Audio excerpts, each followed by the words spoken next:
Tengan todos buenas noches, gusto de saludarles, sean bienvenidas, bienvenidos. Mi nombre es Salvador Hernández y vamos a continuar con la capacitación. Eh, hoy, hoy el tema es ergonomía y manipulación manual de cargas. Eh, Ese es el tema central y también vamos a conversar un poco sobre el uso del equipo de protección personal.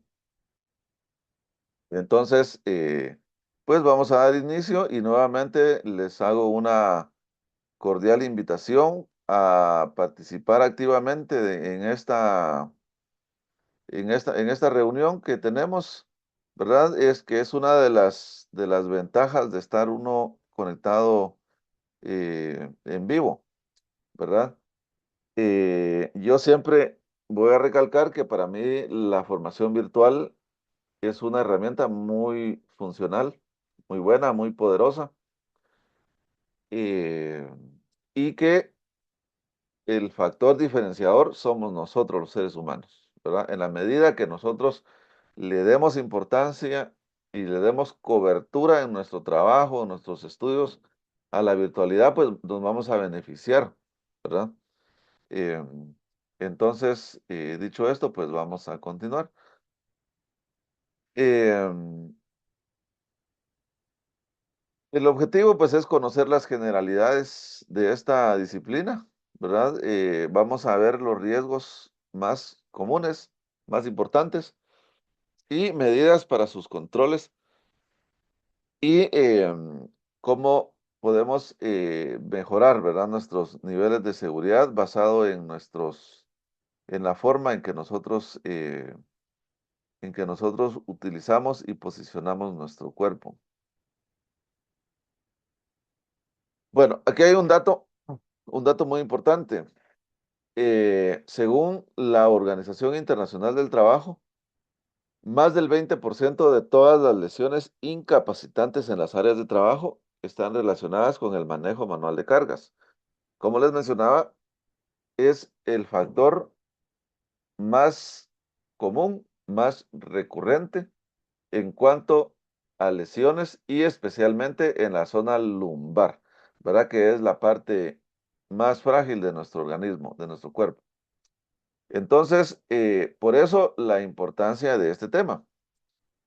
Entonces, adentrándonos, pues la ergonomía es una ciencia aplicada, es una rama de la ciencia que trata del diseño de los lugares de trabajo, herramientas y tareas de forma que coincidan con las características fisiológicas, anatómicas y psicológicas de las personas. Las personas, bueno, nuestro cuerpo, nuestro sistema músculo esquelético tiene limitaciones en cuanto a la carga que podemos movilizar, ¿verdad? En cuanto a los esfuerzos. Y la ergonomía estudia esas limitaciones y también las capacidades que podemos nosotros tener, ¿verdad? Para el diseño de los lugares de trabajo, herramientas y entre otros aspectos. Entonces, la ergonomía tiene dos ámbitos muy importantes. El primero es el diseño de productos. Entonces, si hacemos una breve reflexión, vamos a darnos cuenta que todos los productos que nosotros utilizamos en nuestro día a día, desde que nos levantamos hasta que nos vamos a dormir, han pasado por un proceso de diseño ergonómico. Permítame.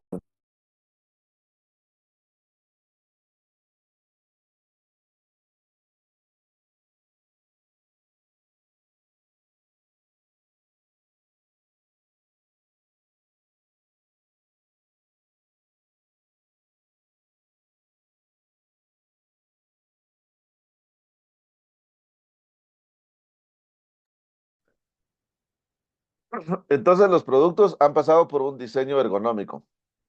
Entonces, podemos ver nuestros celulares, por ejemplo, nuestros dispositivos móviles, ¿verdad? Podemos ver los tazos, perdón, los vasos, las tazas que utilizamos para beber, las computadoras, los mouses, los vehículos, eh, los lapiceros, todo ha pasado por un análisis y un diseño ergonómico. Y la ergonomía es tan importante con relación al diseño de productos porque prácticamente condiciona el éxito de un producto. Si el producto es altamente ergonómico, quiere decir que se adapta fácilmente a las características y condiciones fisiológicas de los seres humanos. Y entonces los productos tienen mucho mayor éxito que los que no se adaptan a nuestro cuerpo. Ese es el primer ámbito de la ergonomía. El segundo es el del diseño de los puestos de trabajo, que es el que vamos a revisar con un poco de más detenimiento acá. Entonces, hay tres principios básicos dentro de la ergonomía. Número uno, el uso del cuerpo. Cómo nosotros utilizamos nuestro cuerpo cuando estamos sentados, por ejemplo, cuando estamos de pie, cómo nos movilizamos. Luego, el arreglo de las condiciones de los lugares de trabajo, la disposición de los equipos, el diseño de los movimientos que hacemos, ¿verdad? Va a depender mucho de cómo estén organizados los puestos de trabajo. Y el tercer principio es el diseño de las herramientas y de los equipos. Hoy por hoy, pues hay mucha tecnología, ¿verdad? Muchas máquinas y herramientas, softwares incluso, que pueden facilitar y mejorar, pues, las condiciones ergonómicas. Entonces, con todo esto, en síntesis, lo que la ergonomía busca, pues es básicamente armonizar las capacidades y limitaciones de los seres humanos a los puestos de trabajo. Esto con la intención de que seamos más productivos, seamos más eficientes, pero la condicionante es manteniendo condiciones seguras y saludables. Esa armonía es lo que busca la ergonomía en los ambientes de trabajo. ¿Qué beneficios? Bueno, la verdad es que eh, yo he dado muchas veces esta capacitación, he conversado muchas veces sobre estos temas en empresas, hemos hecho estudios ergonómicos y lamentablemente en todos los grupos donde hemos participado de una o de otra forma, eh, hago una pregunta y la pregunta es, ¿ustedes conocen a alguien que tenga alguna lesión lumbar, que tenga dolor lumbar en la parte baja de la espalda? Y la respuesta siempre es sí, siempre hay más de alguien que está con este tipo de condiciones, eh, con este tipo de lesiones. Les hago la pregunta a ustedes. ¿Ustedes conocen a alguien que tenga algún tipo de lesión lumbar? ¿Algún amigo, familiar? ¿Ustedes mismos podría ser el caso? Sí, dice Josué. Sí, sí, dice Luisa Aragón. Muy bien. Sí, mi papá, dice Bodega. Muy bien. Sí, lamentablemente, muchas veces son personas muy cercanas a nosotros. Mire, ¿por qué me detengo acá a hacerles esta pregunta? Porque estos temas de salud y seguridad ocupacional y este tema de la ergonomía, muchas veces nosotros no los relacionamos directamente con nuestra condición de trabajo o con nosotros como personas. Son riesgos muy latentes, muy latentes, pero que lamentablemente el instinto a veces nosotros no lo escuchamos, no le hacemos caso y hacemos sobreesfuerzos o movimientos inadecuados que resultan en una lesión. Y una lesión que es muy lamentable, muy dolorosa, compleja de tratar en instancias médicas, ¿verdad? Las lesiones lumbares vale la pena evitarlas a toda costa, a toda costa. En- Entonces vemos acá que dentro de los beneficios de la ergonomía, pues está la disminución de riesgos de lesiones, disminución de errores también en el trabajo, enfermedades profesionales como hernias, por ejemplo, el problema del túnel carpiano, que hoy por hoy también afecta mucho, ¿verdad? Disminución de tiempos de trabajo perdidos, ausentismo, aumento de la eficiencia y productividad, aumento de un buen clima organizacional y también mejora la calidad de vida. Fíjense que eh, muchas veces el clima laboral en la empresa eh, es debido a las condiciones desfavorables de la organización del trabajo, ¿verdad? Cuando hay cansancio, cuando hay agotamiento, cuando hay simplemente incomodidad en el trabajo, eso impacta al clima, ¿verdad? Impacta el clima porque altera el buen humor, ¿verdad? Y la amabilidad de las personas.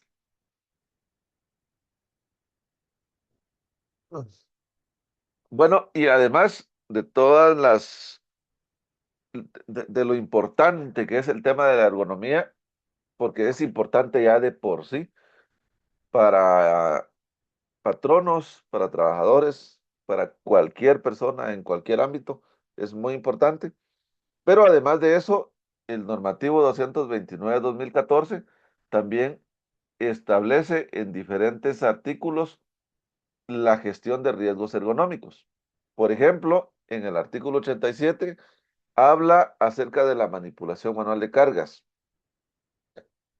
o cualquier otra operación de transporte o sujeción de una carga por parte de uno o varios trabajadores, como el levantamiento, la colocación, el empuje, la tracción o el desplazamiento, que por sus características o condiciones ergonómicas inadecuadas pueda, implicar riesgos físicos. En particular, cuando el esfuerzo físico puede producir un riesgo dorsolumbar, ¿verdad? Que es justamente lo que conversábamos, ¿verdad? La zona lumbar. Entonces vamos entrando ya en más detalles. Bueno, aquí aparece el artículo 3 también, que pues aplica para todo tipo de empresas, ¿verdad? Porque muchas veces me dicen, pero mire, fíjese que yo estoy en una oficina y nosotros lo que hacemos ahí es estar teniendo reuniones nada más y llamadas, pero sí aplica, ¿verdad? Esta es una de las capacitaciones obligadas para todo tipo de empresas. Entonces, vamos a ver unos detalles puntuales. Esto que ven ahí es una columna vertebral, vista lateral y vista como de frente. Entonces, ustedes se pueden dar cuenta que es prácticamente un esqueleto de huesitos, ¿verdad? Con ciertas curvaturas. Todos los seres humanos tenemos una forma diferente de curvatura en nuestra columna vertebral.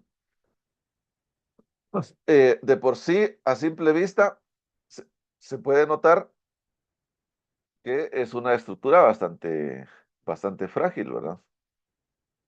Es una estructura bastante frágil. Entonces, ¿por qué es importante detectar que es frágil? Porque fíjense que nosotros los seres humanos tenemos nuestras extremidades superiores, el cráneo y la parte de los hombros, que en esta zona de la clavícula están como ensambladas todas esas partes, ¿verdad? Imagínense ustedes que somos como legos, que estamos así ensamblados. Luego, a partir de la altura de los hombros hasta la parte de la cadera, donde nuevamente aparecen las extremidades inferiores, prácticamente el único esqueleto o estructura eh, que sostiene nuestro cuerpo es nada más y nada menos que la columna vertebral. Porque en toda la parte abdominal lo que tenemos son órganos blandos. Toda nuestra parte visceral, ¿verdad? Y órganos realmente blandos, que no tienen la capacidad de, de mantener o de levantar una carga. Entonces, cuando nosotros hacemos un esfuerzo con las manos, sea a cualquier altura que sea, la columna vertebral se comporta como un acordeón que se comprime y se extiende, se comprime y se extiende. Por ejemplo, si ustedes están sentados en algún lugar así como yo, o incluso si van en el vehículo, ustedes levantan un vaso o levantan la mano y hacen presión en el techo del vehículo, si ese fuera el caso. Entonces, este pesor que que tiene este vaso, se viene por todo mi brazo, viene al cuerpo, a mi hombro, y del hombro va hacia abajo. Y es la columna la que hace ese movimiento. Es la columna la que lo carga prácticamente. Aquí vemos estas vértebras, ¿verdad? Que son las que van como apiladas una sobre otra y separadas por una parte blanda, que es una parte blanda que es lo que produce como el efecto amortiguador, que es esta parte. Entonces, cuando nosotros nos movemos y nos agachamos y hacemos este movimiento, si ustedes pueden inclinarse ligeramente hacia adelante y colocan sus manos a la altura de la cintura, se van a dar cuenta que la parte baja de la espalda hace un movimiento como que fuera una bisagra. De ahí es donde surge toda la magia de donde nosotros nos agachamos, ¿verdad? De la parte baja de la espalda. El movimiento es muy parecido al de una bisagra. Ahora, ¿por qué es importante detectar ese movimiento y esa cualidad que tiene la parte baja de de la cintura? Bueno, muy importante, porque recuerden ustedes lo que les acabo de decir hace un momento. El peso de los objetos que yo levanto vienen a través de mis brazos a los hombros y de los hombros van hacia abajo. Van hacia abajo y si yo hago este ejercicio de moverme hacia adelante, me doy cuenta que son dos vértebras, pongamos tres vértebras, que son las que están haciendo el movimiento de bisagra. Y entonces es ahí donde viene a impactar la carga o el peso de lo que yo esté movilizando. Entonces, cuando yo hago este movimiento en la cintura, surgen dos riesgos. Por un lado, porque como la columna se está moviendo aquí en forma curva, miren, aquí en mi pantalla está del lado izquierdo, se está moviendo de forma curva. Estas dos vértebras, entonces de este lado, llamada zona de tracción, existe el riesgo de que esa parte blanda que tenemos ahí se extirpe hacia afuera y se convierta en una hernia discal, así se le llama. Y por el otro lado, el riesgo que tenemos es que esta vértebra que estoy señalando acá llegue a topar con esta otra vértebra, miren, si yo levanto un objeto muy pesado. Y entonces eso puede provocar un agrietamiento o una fisura en las grietas. Cualquiera de las dos cosas es muy compleja, ¿verdad? Muy compleja. Sumemos que en medio de las vértebras tenemos conexiones blandas altamente importantes y sensibles, ¿verdad? Tenemos nuestra médula espinal y una serie de nervios que rodean nuestra, nuestra columna vertebral. Entonces, estos movimientos son pero altamente peligrosos. Ahora bien, ¿de qué va a depender que el movimiento de la columna sea curvo? Así como vemos acá. ¿Sí ve? Sea curvo.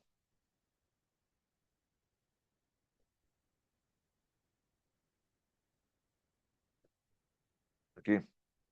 ¿De qué dependemos que sea curvo el movimiento?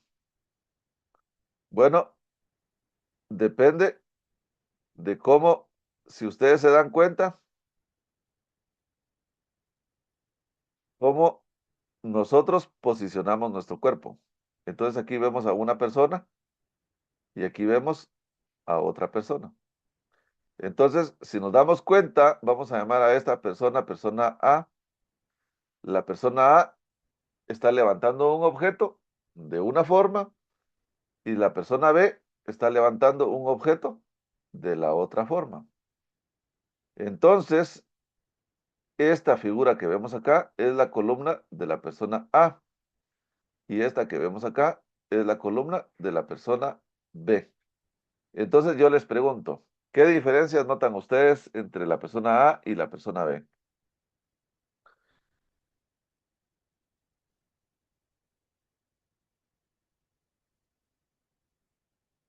A ver si notan alguna diferencia.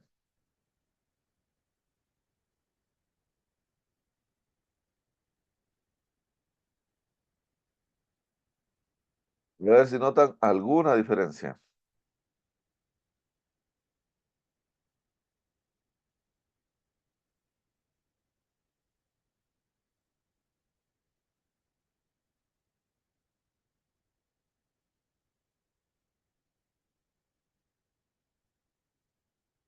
Bueno, la diferencia, vamos a ver, tenemos acá unos mensajitos.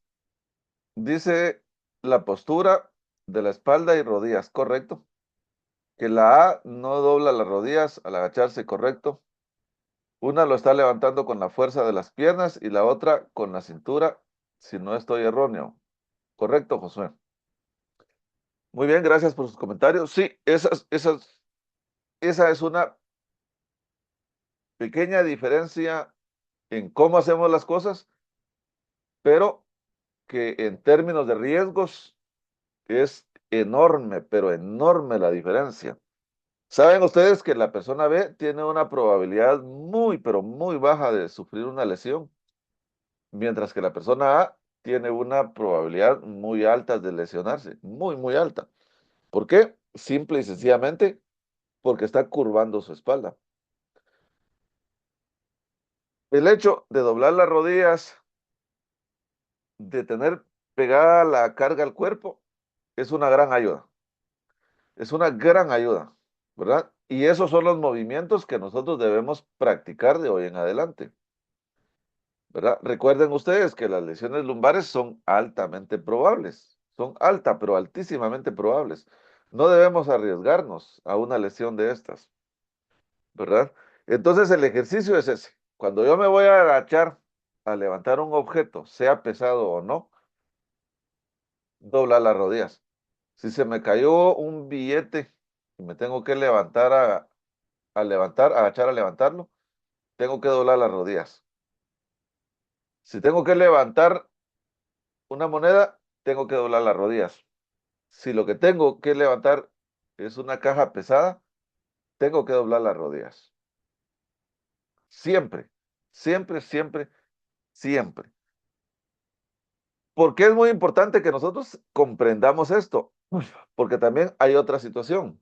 Fíjense que en los lugares de trabajo y en las actividades que nosotros generalmente hacemos, muchas veces sucede que son actividades que requieren posturas a veces muy irregulares, ¿verdad? Como no se trata solamente de agacharme, ya, a veces tengo que jalar algo, tengo que empujar algo. Entonces, sabiendo los movimientos de la columna y los riesgos a los que nos exponemos, mi esperanza es que al momento de ustedes tener que hacer cualquier otra actividad, traten de mantener siempre la columna recta, no flexionarla. porque al flexionarla aumenta el riesgo. No sé si me explico. Y esta es la parte más importante de las capacitaciones sobre ergonomía. Entender la importancia de moverse adecuadamente al momento de agacharse y al momento de levantar objetos pesados. Fíjense que dentro de un momentito me gustaría que tomemos una captura de pantalla. Esto para que quede como evidencia de la capacitación. Para ustedes es importante y también como recuerdo. Como yo sé que a lo mejor ustedes están ahorita terminando de hacer algún tipo de cosa o de repente les agarró el tráfico, entonces mejor les aviso para que dentro de unos minutos ustedes me apoyen abriendo su cámara un momentito para tomar una captura y así ustedes también la pueden colocar en su estado y decir, miren, nos estamos capacitando en SSO, ¿verdad? Entonces, continuamos con la capacitación y quedamos al pendiente para que se vayan preparando.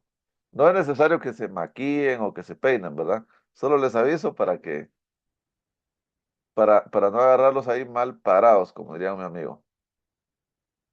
Bueno, ¿qué factores de riesgo son los más recurrentes? Bueno, manipular objetos manualmente, ya sea levantar, empujar, jalar o transportar.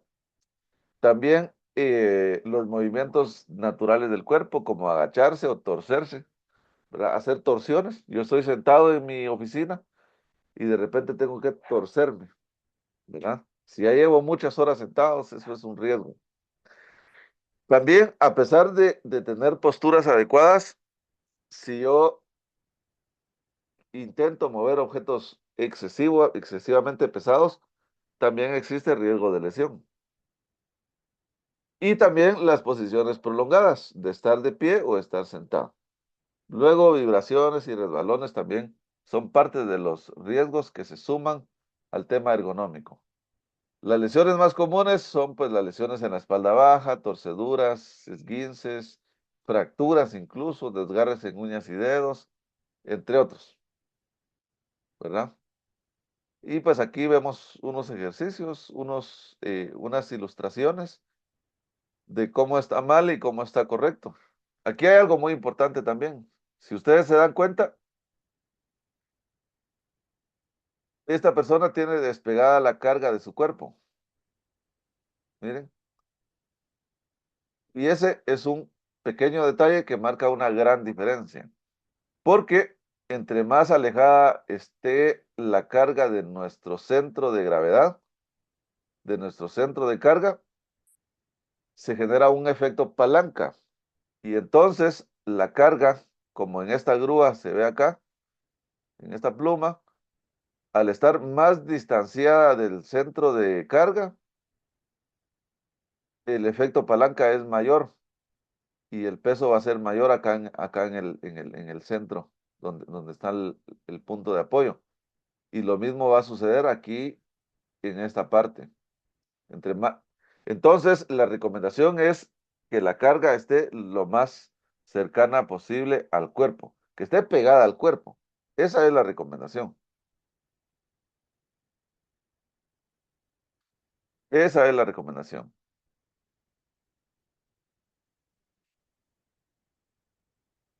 Bueno, y vamos a pasar ahora a las posturas. A las posturas. Aquí están. Esto es para las personas que están mucho tiempo sentados. Sí, vamos a ver primero sentados, que es muy habitual, ¿verdad? No sé ustedes cuántas personas están sentados en una oficina, en un escritorio, pero yo les quiero comentar algo muy importante acerca de estar sentados. Fíjense que cuando nos sentamos, muchas veces nosotros relajamos excesivamente nuestro cuerpo. Nos encorvamos y a veces hasta nos vamos de lado, ¿verdad? Y eh, nuestro organismo no responde bien cuando estamos relajados de esa manera, porque la respiración no logra oxigenar adecuadamente nuestro cuerpo, número uno. Y número dos, la circulación de la sangre también presenta dificultades. Entonces, para mantener la mente lúcida, para ahorrar energía, fíjense, para tener mejor concentración, tenemos que sentarnos adecuadamente. Tenemos que sentarnos adecuadamente. Repito, para mayor lucidez, para mayor concentración. Yo no sé si a ustedes les ha pasado alguna vez que están de repente sentados o incluso acostados y de repente se levantan porque estaban muy cansados y se levantan con la sensación de estar adoloridos, ¿verdad? Les decía una persona por ahí, yo dormí, pero no descansé, ¿verdad? Muchas veces sucede por eso, porque el cuerpo no se oxigenó adecuadamente. La circulación de la sangre no fue buena, ¿verdad? Entonces, em, si nosotros pasamos más de 5 horas sentados, estamos forzando nuestro cuerpo. Después de 1 hora de estar sentado, ya es una postura prolongada, ¿verdad? Yo entiendo que hoy por hoy el trabajo muchas veces requiere que estemos sentados frente a una computadora, ¿verdad? Entonces, en ese caso, hay que hacer pausas activas, ¿verdad? Hay que hacer pausas activas. Las pausas activas van a ayudar a acelerar el ritmo cardíaco, la sangre va a fluir más rápidamente, va a haber mayor oxigenación, ¿verdad? Va a evitar problemas circulatorios en las extremidades inferiores, sobre todo en el caso de las damas, ¿verdad? Que muchas veces tienen problemas por mala circulación de la sangre o incluso por venas varices, ¿verdad? Entonces, hacer pausas activas es la clave. Aquí hay algunos ejemplos, miren cómo podemos estirar las manos hacia arriba, hacia los lados, incluso sentados, ¿verdad? Incluso de pie, podemos hacer eso. Luego agacharnos hasta tocar la punta de nuestros pies, pero estando de pie, ¿verdad? Mi recomendación es que busquen videos de YouTube. Fíjense, ahora hay mucho material ahí y ustedes pueden utilizar un video de 5 minutos en el cual ustedes hagan una pausa activa. Cuando regresen al trabajo, se van a dar cuenta que van a estar mucho más concentrados, van a ser más efectivos, van a ser más eficientes, ¿verdad? Porque va a haber mayor oxigenación del cerebro, el corazón se va a agitar, ¿verdad? Y nos vamos a evitar lesiones por sedentarismo. ¿Cómo les parece? ¿Alguna pregunta?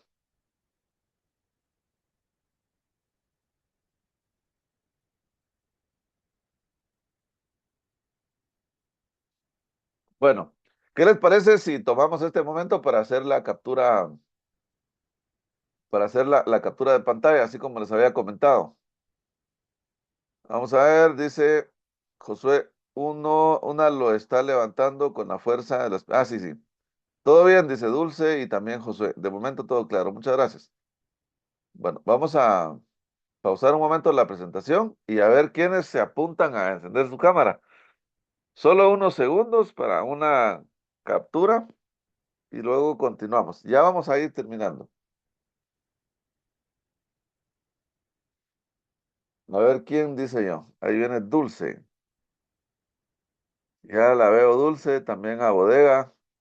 ¿Cuál es su nombre, compañero? A ver si nos... Es Fernando. Ah, Fernando, muy bien. Mucho gusto, Fernando. Le voy a cambiar el nombre aquí Ok, muy para bien. que sepamos. Mi cámara no funciona, dice Luisa. No se preocupe, Luisa. Los que puedan, pues en buena hora, y si no, pues no pasa nada. Mucho gusto, también compañera de Samsung, Josué G. Fátima. Compañera de Samsung, ¿usted cómo se llama?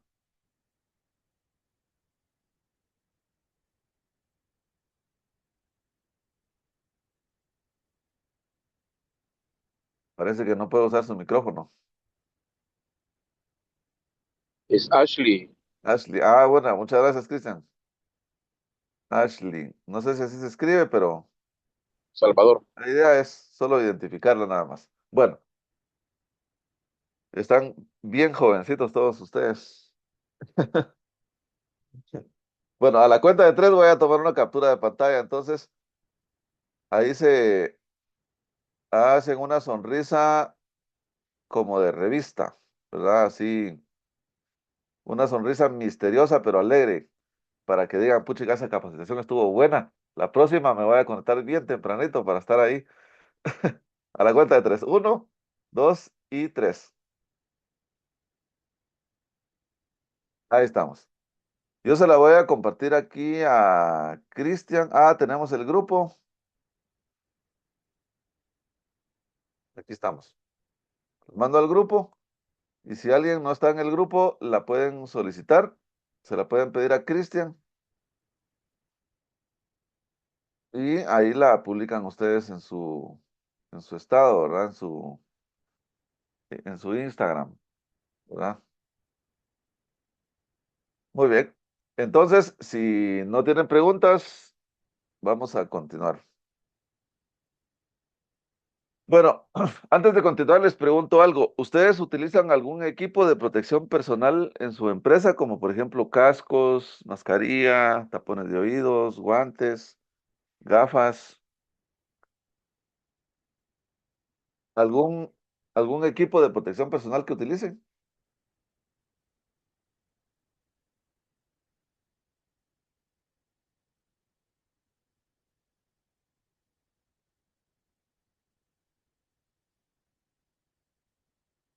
Vamos a ver. No, de momento no, pero bodega tendrá que usar casco. Ah, ok.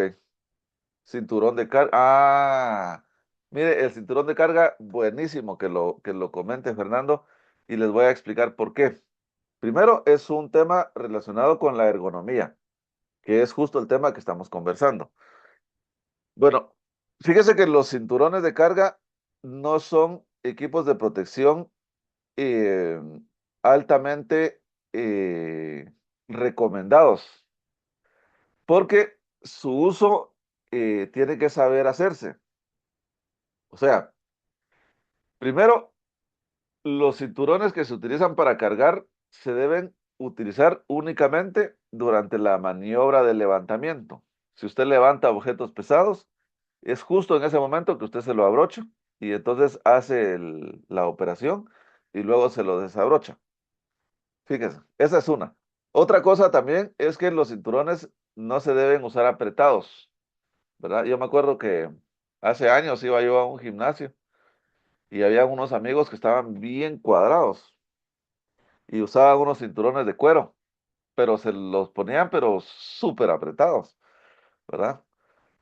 Eso no es correcto. Los cinturones solamente se utilizan, como quien dice, al llegue nada más, sin estar apretados. ¿Cuál es la función del cinturón? La función del cinturón es únicamente corregir la postura, que al momento de usted agacharse, no encorve la zona lumbar. Al tener el cinturón, entonces usted respeta de una manera más eficiente la cintura y no la va a curvar, ¿verdad? Esa es la función de los cinturones de seguridad. ¿Qué riesgos están asociados a los cinturones? Bueno, fíjese que dentro de los riesgos principales también está que muchas personas hacen sobreesfuerzos. Al tener puesto el cinturón, como que sienten más confianza de hacer una maniobra más arriesgada, ¿verdad? Ese es uno de los riesgos. Otro es que lo utilicen muy apretados y que lo mantengan así durante largo tiempo. Eso les puede afectar los riñones, ¿verdad? Entonces, hay que monitorear y hay que capacitar a las personas que utilizan esos cinturones. Entonces, vamos a revisar aquí un par de slides sobre el equipo de protección personal.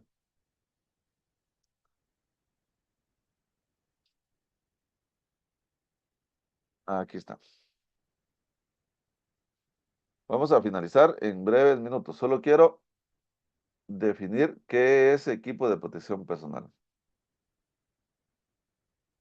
para que ustedes sepan y así que no les digan, que no les cuenten, porque a lo mejor les mienten.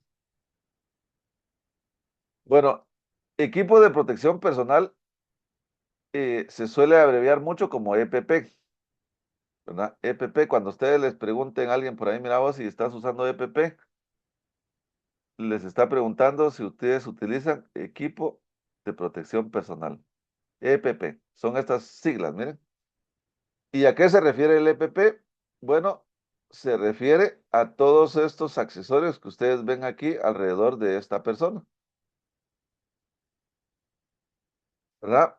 El EPP es una indumentaria bastante utilizada actualmente, como que muy de moda en Guatemala. Muchas empresas imponen el uso de casco, chalecos reflectivos, guantes, etcétera. Esto porque las normas lo están exigiendo, ¿verdad? La realidad es que el equipo de protección personal, pues sí, sí ayuda a reducir una lesión en caso de un accidente, ¿verdad? El EPP, en caso de que tengamos un accidente, va a reducir la gravedad de la lesión. ¿Por qué estamos viendo aquí una slide que dice historia del EPP? Porque fíjense que el equipo de protección personal es una barrera de seguridad que el ser humano empezó a utilizar desde tiempos muy antiguos. Y esto debido a que el ser humano se percató y se dio cuenta que nuestro cuerpo como tal es muy frágil, ¿verdad? Es muy frágil. Yo no sé si a ustedes les ha pasado alguna vez que van caminando por ahí y de repente se topan con la cabeza en algún lugar. Y entonces dice uno, ah, qué dolor, ¿verdad? Y hasta dan ganas de llorar, ¿verdad? O si alguna vez se majaron los dedos. Nuestro cuerpo realmente es sumamente frágil, muy, muy frágil. Y el equipo de protección personal nos protege mucho de esa fragilidad, de esa vulnerabilidad de nuestro cuerpo. Entonces, equipo de protección personal es un artículo que ha sido diseñado para actuar como barrera, como les comentaba, para proteger al cuerpo o una parte del cuerpo ante golpes, caídas, abrasiones, cualquier factor, ¿verdad? Que pueda afectar nuestro delicado cuerpo. Es importante porque, como repito, nosotros en seguridad industrial aplicamos cualquier clase de controles, ¿verdad? Como ustedes, por ejemplo, si manejan motocicleta.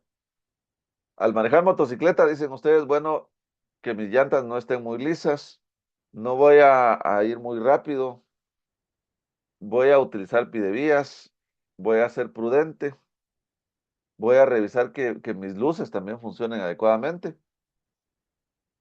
pero como nunca se descarta un accidente, entonces en caso de haber un accidente me voy a poner el casco, dicen ustedes, ¿verdad? Porque si tengo un accidente, el casco me va a proteger. Esa es la función del EPP también dentro de una empresa, ¿verdad? Como equipo de protección personal se categoriza toda la indumentaria que es para proteger dentro de la jornada de trabajo. Por ejemplo, los equipos deportivos y de los cuerpos de mantención del orden, como de los policías, no son llamados equipos de protección personal, solo los que se utilizan dentro de una jornada y que no es parte de la elaboración, no es una herramienta de trabajo, sino solamente es una barrera de protección. Esos son los equipos de protección personal. ¿Cómo se determina qué equipo de protección se debe utilizar? Dependiendo de los riesgos. Fíjense que en una bodega que ustedes mismos comentaban por ahí, el uso de cascos es necesario. Porque si en una bodega hay anaqueles o hay estanterías, nunca podemos descartar que algo quede mal puesto en esa estantería. Por ejemplo, un alicate, un destornillador, una llave, una moneda, ¿verdad? Un tornillo, una tuerca. Y si eso se viene y cae encima de la cabeza de alguien, eh, pues va a producirle una lesión y puede ser una lesión grave, ¿verdad? Como eso no lo podemos descartar, entonces la manera de contrarrestar eso es mediante el uso de casco, ¿verdad? Y de esa manera se va definiendo qué equipo utilizar y qué no, ¿verdad? Si hay humedad, pues ustedes dirán hay que utilizar botas de hule. Si hay riesgos eléctricos, hay que utilizar botas dieléctricas. Si hay riesgos de pinchaduras, por ejemplo, hay que utilizar calzado con, eh, con planta metálica. Si hay riesgo de cortaduras en las manos, hay que utilizar guantes de nitrilo para anticortaduras. Si estoy tocando objetos calientes, pues guantes térmicos. Si voy a utilizar productos químicos, puedo utilizar guantes eh, especialmente para productos químicos. Debo utilizar mascarilla. Si hay riesgo de salpicaduras, utilizar gafas y así sucesivamente. Así es como se define el equipo de protección personal. El Acuerdo Gubernativo 229-2014 establece la obligatoriedad de los patronos de proveer equipo de protección personal y la obligatoriedad de los trabajadores de hacer uso del EPP, ¿verdad? Es obligado. Por eso, como les mencionaba, en muchas empresas están utilizando sus chalequitos, cascos y todo. Y a veces ayuda mucho en la presentación, en la imagen de las empresas, ¿verdad? La norma tiene una serie bastante extensa de artículos relacionados con el equipo de protección personal. Hay un capítulo especialmente para la protección de la cabeza, otro para la protección de la vista, otro para la protección del oído, otro para la protección de las vías respiratorias, otro para la protección de las extremidades superiores, extremidades inferiores, los cinturones de seguridad, entre otros, ¿verdad? Entonces, a grandes rasgos, esto es lo referente al equipo de protección personal. Son temas, como ustedes pueden darse cuenta, muy importantes, ¿verdad? Muy necesarios. Eh, yo les recomiendo mucho mantener un ritmo de capacitaciones. Yo sé que es cansado, que a veces no tenemos tiempo, ¿verdad? A las 9, 10 de la noche estar capacitándose puede ser cansado, pero vale la pena. ¿Verdad? ¿Qué tal una capacitación al mes donde refresquemos estos temas, veamos por qué es importante y a lo mejor que pudiéramos conversar sobre qué factores de riesgo están ustedes experimentando en sus lugares de trabajo y qué medidas se pueden tomar, ¿verdad? Recuerden ustedes que la salud y seguridad ocupacional empieza muchas veces por un requerimiento normativo. A veces un cliente dice, mire, Salva, fíjese que yo necesito una capacitación porque un cliente me está pidiendo que capacite a mis personas. Fíjese que llegó el IX o el Ministerio de Trabajo y hágame unos documentos y hágame unas capacitaciones. Muchas veces así empieza. Pero yo les puedo decir que esto tiene un impacto. A veces pequeñito, a veces grande, a veces no inmediato, a veces en el mediano plazo, pero sí tiene un impacto. Entonces, mi recomendación es no bajar la guardia. Las capacitaciones valen la pena, ¿verdad? Y yo también entiendo que el tiempo es valioso y yo siempre he pensado que más a veces es menos. y menos a veces es más. Entonces, por eso trato de ir puntualmente a lo más relevante, tratando de dejar por lo menos un par de ideas, un par de conceptos en ustedes. Nosotros les estamos dando apoyo y acompañamiento en salud y seguridad ocupacional. Tenemos un grupo de WhatsApp donde hay algunos de ustedes por ahí. Y si ustedes tienen alguna pregunta, algún comentario, pues con mucho gusto lo pueden trasladar al grupo y nosotros les vamos a dar apoyo. Entonces, por hoy los dejo descansar. Les agradezco mucho su tiempo, su participación y a descansar se ha dicho.